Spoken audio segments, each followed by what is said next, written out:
My friend, there are moments in life when the waves seem too high, the wind's too strong, and fear crashes against you like a relentless sea. Maybe it's the fear of losing everything, the fear of failure, or the fear of tomorrow. It comes suddenly without warning and tries to pull you under until you can barely breathe. But there is a power, oh yes, a power, that can lift you above those waters. That power is prayer. You see, fear whispers lies. It tells you you're not going to make it, that the sickness will win, the debt will drown you, the marriage will fall apart, the dream will die. Fear is loud, persistent, and cruel. But when you bend your knees and call upon God, something happens. Prayer doesn't just calm the storm, it raises you above it. I've watched it happen. People broken by fear came alive through prayer. Their circumstances didn't change instantly, but they changed. They found a peace that fear couldn't touch, strength fear couldn't break, a faith fear couldn't drown. Prayer lifts you because it connects you to the one who walks on the water, the one who commands the winds and the waves. When fear says, you can't survive this, prayer says, God will carry you through. And here's why you need to hear this whole message. Because before this speech is over, I'm going to show you how to turn fear into faith, panic into peace, and storms into stepping stones. You will discover the kind of prayer that doesn't just speak words, it unleashes divine power. So stay with me. Because before this moment is done, you're going to see that when fear tries to drown you, prayer will always lift you higher. There comes a time in every life when fear rises like a storm out of nowhere. It doesn't send a warning. It doesn't knock politely. It sweeps in like a tidal wave, catching you off guard, shaking you at the core of your being. One moment you feel like you can handle things, and the next, it's as though the ground beneath you has given way, and you're sinking fast. Fear doesn't play fair. It comes in the midnight hour when the rest of the world sleeps, and you lie there staring at the ceiling, wondering how you're going to make it through another day. It comes in the doctor's office when the test results aren't what you prayed they would be. It comes when the bills stack higher than your bank account, when relationships crumble, when the future feels like a dark and endless tunnel.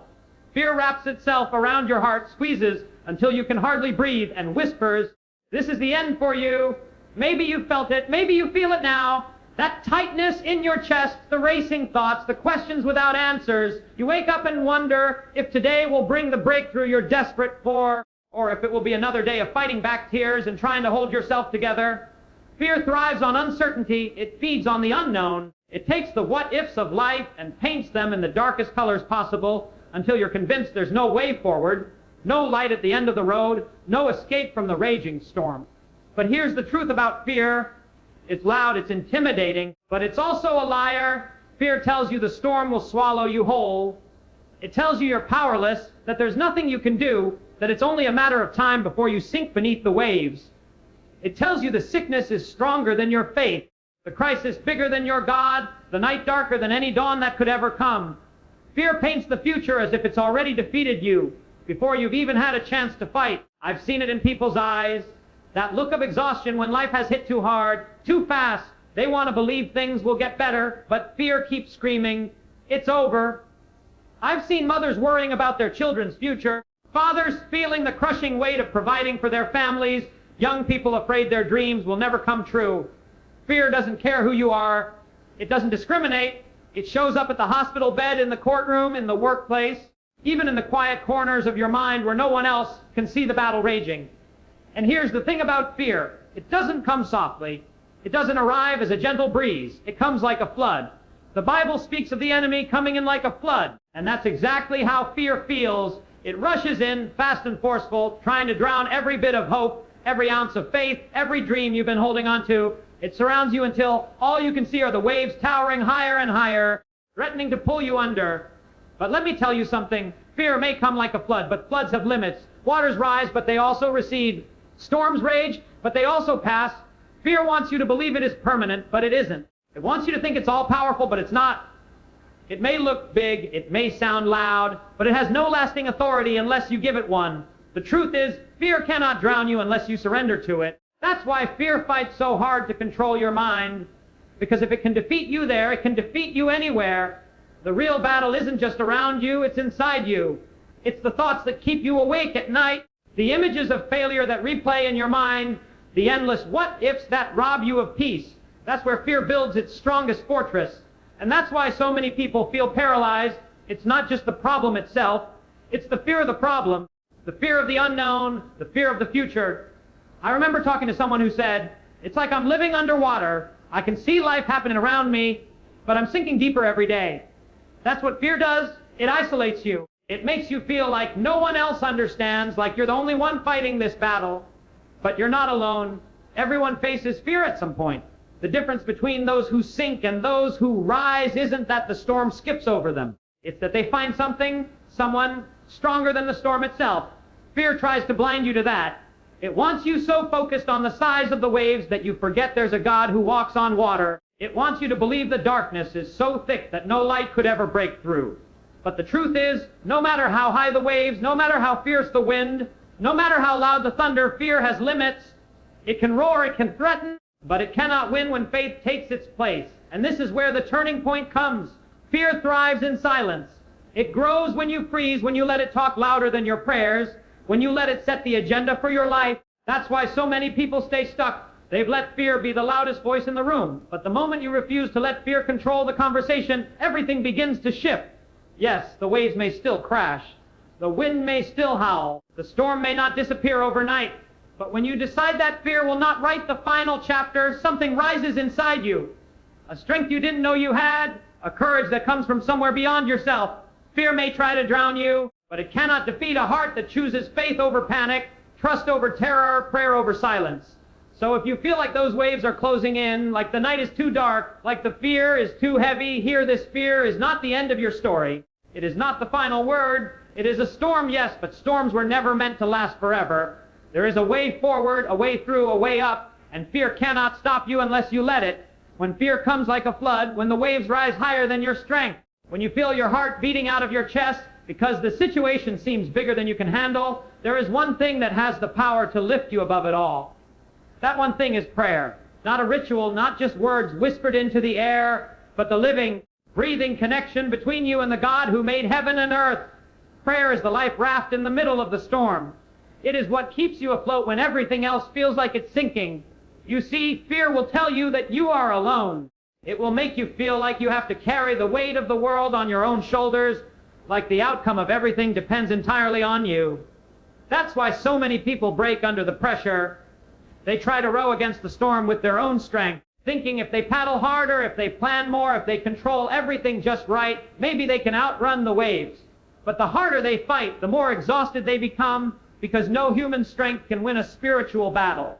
The storm you're in right now is bigger than your logic, bigger than your plans, bigger than your ability to fix things. That's why God gave us prayer, because He knew there would be moments when we couldn't do it on our own. Prayer is the moment you stop rowing against the storm in your own power and let the one who commands the wind and waves take over. It's when you surrender the need to control everything and invite God to step in with His strength, His wisdom, His peace. It's saying, Lord, I can't handle this, but You can. I can't carry this, but You can. I can't see the way forward, but You already know the way. And when you pray like that, something powerful begins to happen. The storm may not stop instantly, but suddenly you're no longer drowning in it. You're being carried above it. I've watched people walk into prayer rooms with faces full of fear, shoulders weighed down by problems, hearts ready to give up. And I've seen them walk out with peace written all over their faces. Nothing on the outside had changed. The bills were still there. The diagnosis hadn't disappeared. The relationship was still broken, but they were different. Something had shifted on the inside. That's what prayer does. It doesn't always change the storm immediately, but it changes you. It lifts your perspective so you stop staring at the waves and start seeing the one who is bigger than the storm. Fear drowns you because it makes you look at everything that's wrong. It keeps your eyes on the size of the problem, the weight of the pain, the uncertainty of the future. But prayer lifts you higher because it takes your focus off the problem and puts it on the problem solver. It reminds you that you are not at the mercy of the storm. You are in the hands of the God who speaks and the winds obey. Sometimes people say, but I don't even know what to pray. The fear is too heavy. The words won't come. And I tell them, prayer doesn't have to be fancy. It doesn't have to be long. It doesn't have to be perfect. Peter, when he was sinking in the water, didn't have time for a poetic prayer. He simply shouted, Lord, save me.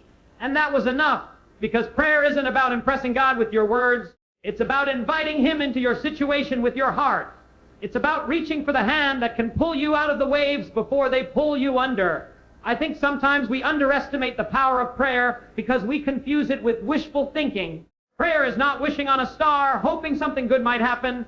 Prayer is talking to the living God who holds the universe together by His Word. When you pray, you're not sending positive energy into the air. You're stepping into the throne room of heaven and speaking to the one who has all authority in heaven and on earth. That's why fear hates prayer, because fear knows it loses its power the moment you realize you're not fighting alone. I've had people tell me, I prayed, but nothing happened. And I always ask them, how do you know nothing happened? Just because the storm didn't end instantly doesn't mean prayer didn't work. Prayer often works in layers. Sometimes it calms the storm outside, other times it calms the storm inside first. Sometimes it opens doors you didn't even know existed. Sometimes it gives you strength you didn't realize you had. And sometimes it carries you through the storm rather than taking you out of it, because God knows there's something on the other side you need to reach. But here's what I've learned: prayer always lifts you higher. It may not lift you out of the storm right away, but it lifts you above the fear, above the panic, above the hopelessness. It reminds you that the storm is not in control. God is. And when you really understand that the waves stop looking so big, I've been in moments where fear tried to crush me, where it felt like life was spinning out of control. But every time I dropped to my knees and prayed, I came out stronger. Not because I'm strong, but because prayer connects you to the one who is. That's why the enemy will fight to keep you from praying. He knows if he can keep you silent, he can keep you scared. But the moment you open your mouth and call on God, fear loses its grip. So if you feel like you're drowning right now, don't stay silent. Don't let fear keep you frozen. Open your mouth, cry out to God, tell Him what's weighing on you, ask Him for help. Invite Him into the mess, the confusion, the chaos. Because the moment you do, you are no longer facing it alone. The life raft of prayer has been released, and it will hold you up when everything else feels like it's collapsing beneath you. Prayer doesn't just lift you, it carries you. It takes you to a place where fear can't reach, where peace starts to flow, where faith begins to rise again. And the more you pray, the stronger you become, not because the problems shrink instantly, but because your confidence in God grows bigger than the problems themselves. That's why I say prayer is the life raft. When the floodwaters of fear rise, when the night feels too dark, when the waves crash harder than ever, prayer is what keeps you from sinking. It holds you above the storm until you can see the shore again. And fear knows it. That's why it tries to keep you quiet, but the moment you start praying, heaven starts moving, and the storm loses its power to drown you. Panic is what happens when fear runs wild in your mind. It's that sudden, crushing feeling that everything is spinning out of control and you can't stop it. Your heart races, your thoughts scatter, and before you know it, you're imagining the worst possible outcome for everything. Panic doesn't wait for the facts. It doesn't care about logic. It seizes the mind like a storm that rips through the night, leaving destruction behind. People in panic don't sleep well, don't think clearly, don't feel safe even when they're sitting in their own homes. It takes the smallest problem and turns it into a mountain so tall you can't see beyond it. I've seen panic steal the peace from people's lives like a thief in the night. It takes ordinary moments, a phone call, a letter in the mail, a conversation at work, and suddenly their heart pounds as if the whole world just collapsed. Panic makes you feel powerless. It keeps you running in circles in your own mind. You try to plan, you try to solve things, you try to make sense of it all, but the fear keeps growing until you can't think straight anymore. And the worst part is, panic isolates you. It makes you feel like no one else understands the weight pressing down on your chest. Like no one else knows what it's like to wake up every morning with your heart racing before the day even begins. But prayer, prayer has the power to take that panic and replace it with a peace so deep it doesn't even make sense to the human mind. A peace that comes when nothing around you has changed, yet somehow you feel lighter, calmer, stronger. Prayer is the bridge between the chaos in your mind and the calm that only God can give. It's not the kind of peace the world talks about, the kind that comes when all your problems disappear. No, this peace shows up before the problems go away. It shows up in the middle of the storm. It's the peace that lets you stand steady when the wind is still howling and the waves are still crashing. I think about the times in my own life when panic tried to take over. Moments when everything seemed uncertain, when the news wasn't good, when the answers weren't clear. My first reaction was fear, worry, stress, like anyone else. But the moment I began to pray, it was like handing the weight I was carrying to someone who could actually handle it. The situation didn't instantly change, but something inside me did. My heart slowed down. My thoughts became clearer. I realized I didn't have to have all the answers because I was talking to the one who already did. That's what prayer does. It takes the panic out of your hands and puts it into the hands of God. It doesn't always explain the storm, but it reminds you that the storm isn't bigger than your Savior. And when that truth settles deep inside you, peace begins to rise where panic once lived. You start to breathe again. You start to think clearly again. You start to believe again that this storm won't last forever. I remember meeting a woman once who had been through more than most people could imagine. She had every reason to live in fear, every reason to panic about what might happen next. But there was a calmness about her, a quiet strength that didn't make sense given what she had been through. When I asked her how she stayed so steady, she smiled and said, "Because I've learned to pray about everything before I worry about anything." That hit me hard. Most of us do the opposite. We worry first, panic first, stress first, and pray later if at all. But she had learned the secret of going to God before the fear could take over, and that's why her peace couldn't be shaken. The Bible talks about a peace that passes all understanding. That means it doesn't always make sense to people looking from the outside. They see the storm you're in and wonder how you can still smile, still sleep at night, still keep going when everything looks so uncertain. That's because peace from God isn't based on circumstances, it's based on His presence. When you know He is with you, when you know He is for you, when you know nothing can separate you from His love, panic loses its power over you. And I'm not talking about pretending everything is fine when it isn't. I'm not talking about ignoring real problems or acting like you don't feel afraid sometimes. No. Peace doesn't mean you never feel fear. It means fear doesn't control you anymore. It means you can feel the weight of the storm, but still trust the one who holds you through it. It means you can admit, yes, this is hard. Yes, this hurts. Yes, I wish it was different. But I'm not falling apart because my hope isn't in what I see. It's in the one I'm praying to. That's why prayer is so powerful. When panic tries to take over, it shifts your focus. Panic keeps you looking at everything going wrong. Prayer lifts your eyes to the one who can make things right. Panic makes you feel like you're drowning. Prayer reminds you that even if the waves are high, there is a hand reaching out to hold you up. Sometimes people think peace will come when the storm is over. But peace comes when you realize the storm doesn't decide your future. God does. Peace comes when you stop letting fear have the final word in your mind. Peace comes when you talk to God long enough for His voice to be louder than the voice of worry. And the longer you stay in His presence, the more that peace grows. I've sat with people who prayed through tears, through shaking hands, through sleepless nights. And I've watched them walk away with a calm that made no sense considering what they were facing. That's how you know it's real. That's how you know it's God, because peace like that doesn't come from the world. It doesn't come from positive thinking or pretending the problem isn't there. It comes from the assurance that no matter how bad it looks, you are not alone in this. So if panic has been stealing your peace, if fear has been shouting louder than your faith, I want you to try something. Before you let the worry spiral out of control, before you replay the problem 1,000 times in your mind, stop and pray. Tell God exactly how you feel. Tell Him what you're afraid of. Tell Him what you need. And then trust Him with it. It may not change overnight. The waves might not stop instantly. But something inside you will start to shift. The fear will lose its grip. The panic will begin to fade. And peace will rise like the sun after the longest night of your life. Because that's what prayer does. It takes you from panic to peace, from fear to faith, from chaos to calm. It doesn't always change the storm, but it will always change you. There is something about faith that fear can never quite understand. Fear shouts, but faith whispers back with a quiet strength. Fear paints pictures of defeat, but faith sees victory even before it arrives. When you are in the middle of a storm, when the waves are so high you can't see the horizon, when everything in you wants to give up, faith rises like a force inside your spirit that says, I will not be moved. It doesn't mean you stop feeling afraid. It means you refuse to let fear have the final word. I've watched people stand in situations where everything looked impossible. The odds were stacked against them, the reports were bad, the doors were closed, and yet somehow they stood with a calm confidence that didn't make sense. That confidence wasn't in themselves, it was in the one they were praying to. Faith lifts you higher because it connects you to God's perspective instead of your own. Your eyes may see trouble, but your heart begins to believe in triumph. Fear wants to pin you to the ground.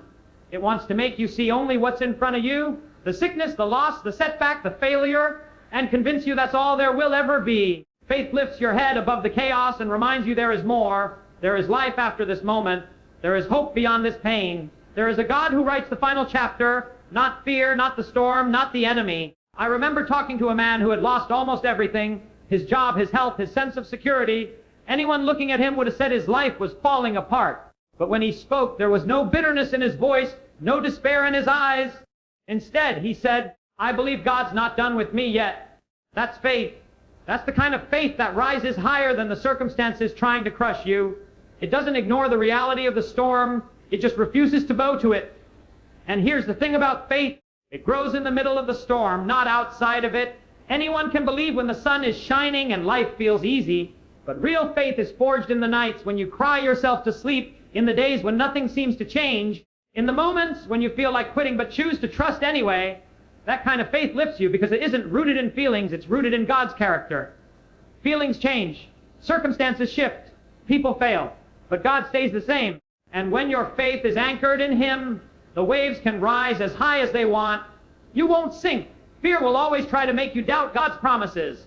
It will whisper, what if He doesn't come through? What if you're praying for nothing? What if things get worse? But faith answers back, even if I can't see it yet, God is working. Even if I don't understand it, His plan is greater than my fear. Even if it takes longer than I want, His timing is perfect. That's what lifts you above the storm, not the absence of fear, but the decision to trust God more than your feelings.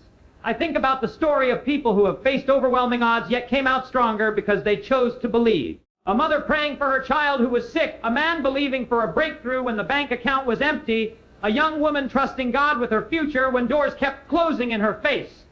They had every reason to give up. They had every reason to let fear drown them. But instead, they prayed, they believed. They chose faith over despair, and one by one, things began to shift. Sometimes slowly, sometimes suddenly, but always in ways that showed God was in control all along. Faith rises higher because it doesn't stay trapped in the moment. Fear traps you. It chains you to what you see, what you feel, what seems impossible. But faith climbs above it all. It lifts you to a place where you remember God's faithfulness in the past and believe He will be faithful again. It takes you back to every time He made a way when there was no way, every time He answered when you thought He was silent, every time He turned things around when you were ready to give up. That memory fuels your belief that if He did it before, He can do it again. I've learned that faith isn't loud. It doesn't always come with a shout or a dramatic display. Sometimes it looks like getting up one more day when you feel like staying in bed. Sometimes it looks like praying one more prayer when you're tired of waiting.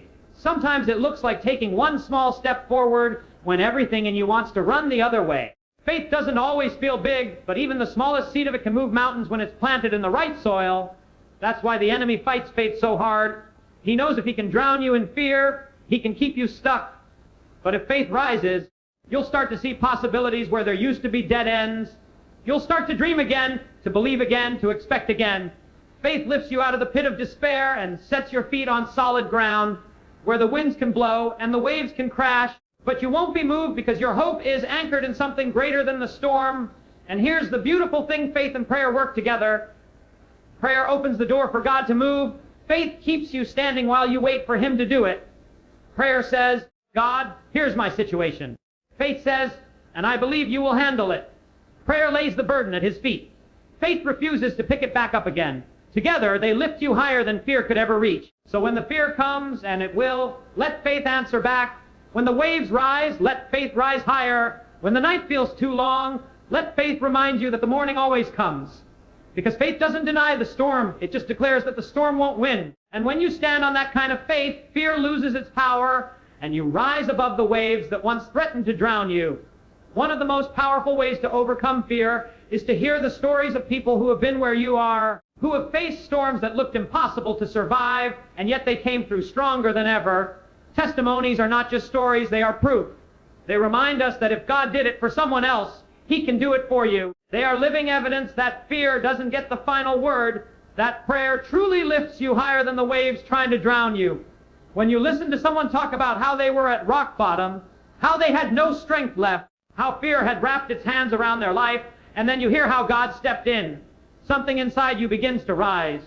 You start to believe maybe, just maybe, the same God who carried them through can carry you too. I remember hearing about a young mother whose life seemed to collapse all at once. Her husband walked out, leaving her with 2 children to raise on her own. On top of that, she lost her job when the company she worked for shut down.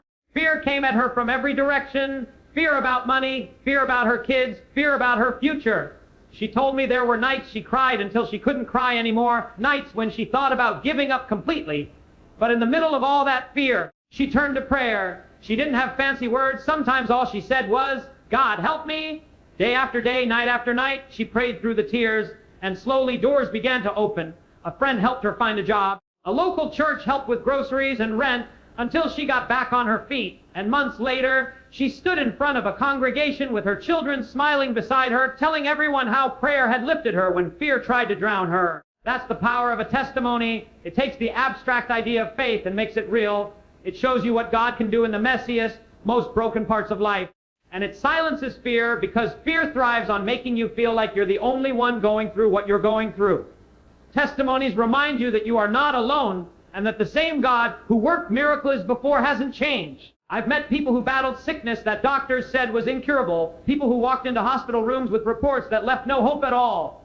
Fear was everywhere, in their faces, in their voices, in the waiting rooms where families whispered prayers with trembling hands.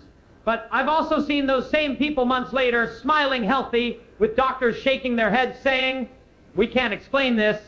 And every time they point back to prayer, they talk about nights spent crying out to God, about the peace that came even before the healing, about the strength they didn't have on their own.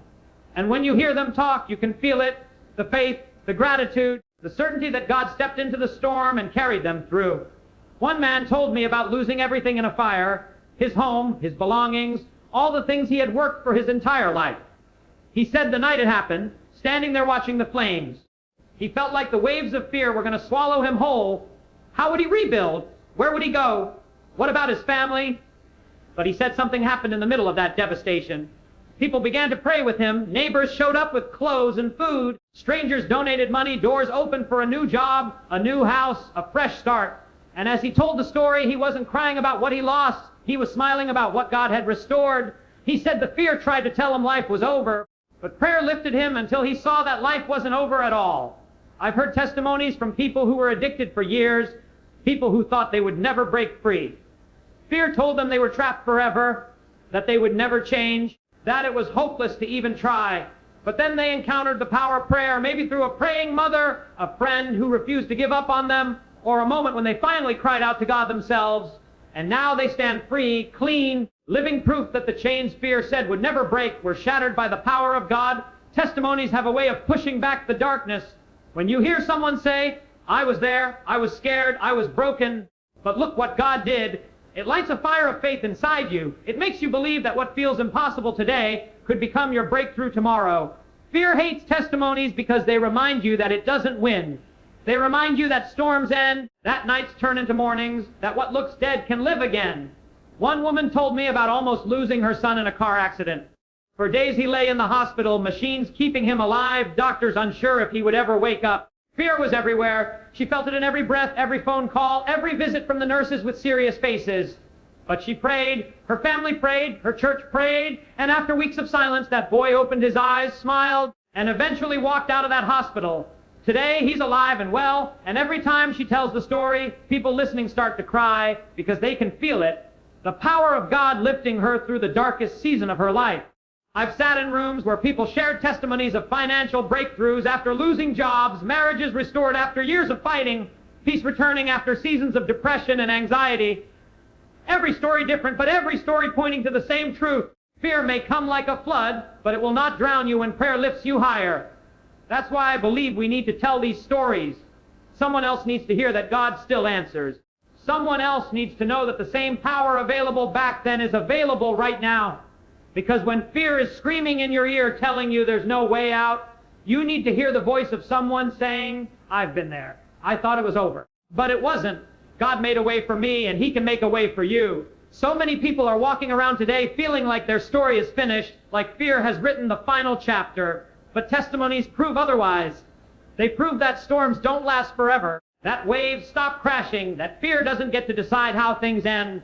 And if God has done it before, He can do it again. There comes a moment in every life when the waves seem too high, when fear whispers that you will never make it, when everything inside you wants to give up. It is in that moment that the invitation comes. It is not the voice of fear. It is not the voice of despair. It is the quiet but powerful call of God saying, "Come up higher. Don't stay where you are. Don't let the storm define you. Don't let fear write your story. There is a place above the waves where peace lives, where courage breathes, where hope rises like the sun after the darkest night. But you have to come. You have to say yes to the invitation to rise above.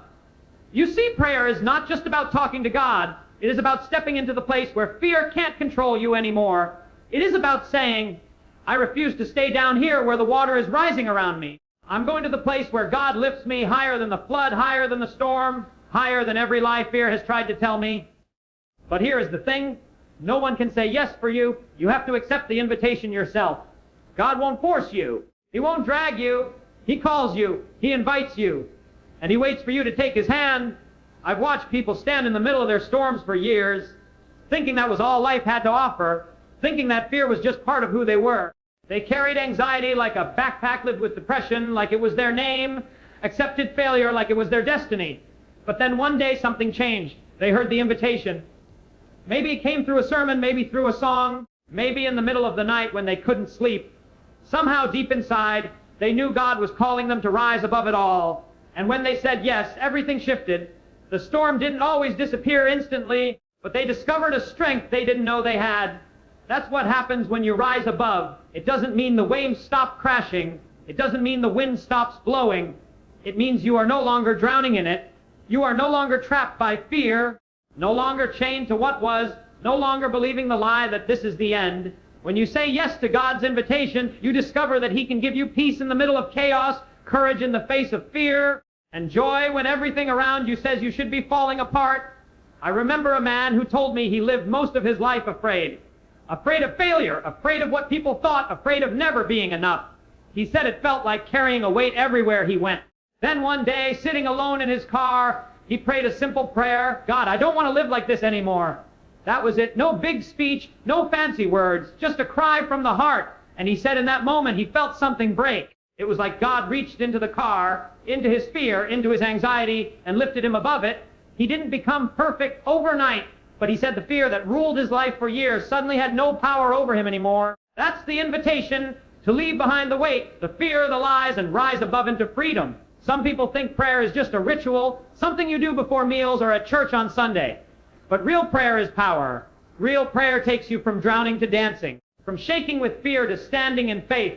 Real prayer doesn't just change your situation, it changes you. It takes the weakest, most afraid version of you and fills you with strength you didn't think you had. That's why the invitation matters, because when you rise above, you stop living like a victim of life and start living like someone who knows God is with you, someone who knows the waves don't win. I've seen people walk through things that would have broken anyone else. Cancer diagnosis, financial collapse, divorce, betrayal, and yet they had a peace you couldn't explain. Do you know why? Because they rose above the fear. They didn't let the circumstances pull them under. They didn't let the storm own them. They lived in a place where prayer kept them steady, where God's presence lifted them higher than the chaos swirling around them. And people would look at them and say, how are you not falling apart? And they would smile and say, because I know who's holding me. That is what happens when you accept the invitation. Maybe today you feel like you can't breathe because the fear is so heavy. Maybe you've been trying to fix everything on your own, trying to swim harder, trying to keep your head above water, and you are exhausted. This is your moment. The invitation is for you. You don't have to carry it alone. You don't have to figure it all out. You don't have to stay afraid. God is saying, come up higher. Let me lift you. Let me fight for you. Let me give you peace where there's been panic. I think about Peter in the Bible when he saw Jesus walking on the water. The storm was raging. The waves were high and fear was everywhere. But Peter said, Lord, if it's you, tell me to come. And Jesus said one word, come. That was the invitation. And Peter stepped out of the boat. He actually walked on the water because he kept his eyes on Jesus. But the moment he looked at the wind and the waves, the moment fear got louder than his faith, he started to sink. And what did Jesus do? He reached out, grabbed him, and lifted him back up. That's what God does for us. Even when we stumble, even when we look at the waves, even when we feel like we're drowning, His hand is right there saying, I've got you. Let's rise above this together. You might be thinking, but my storm is too big. My fear is too strong. No, it's not. There is no wave He can't walk on, no storm He can't calm, no fear He can't silence. The invitation doesn't depend on how strong you are. It depends on how willing you are to trust Him. All He needs is your yes. I believe right now, as you hear these words, God is whispering to hearts all over the world, people who feel like they can't make it, people who feel like this is the end. And He is saying, let me lift you higher. Let me show you peace you've never known. Let me fill you with courage that fear can't shake. This is not the end of your story. Fear doesn't get to win. The waves don't get to have the final word. The invitation is here. All you have to do is say yes. And when you do, you will discover what so many before you have discovered, that prayer doesn't just change things, it changes you. It lifts you until the waves that once terrified you are under your feet. It fills you with strength until fear that once controlled you has no power at all. It turns panic into peace, sorrow into joy, weakness into courage. That is the life waiting for you when you rise above.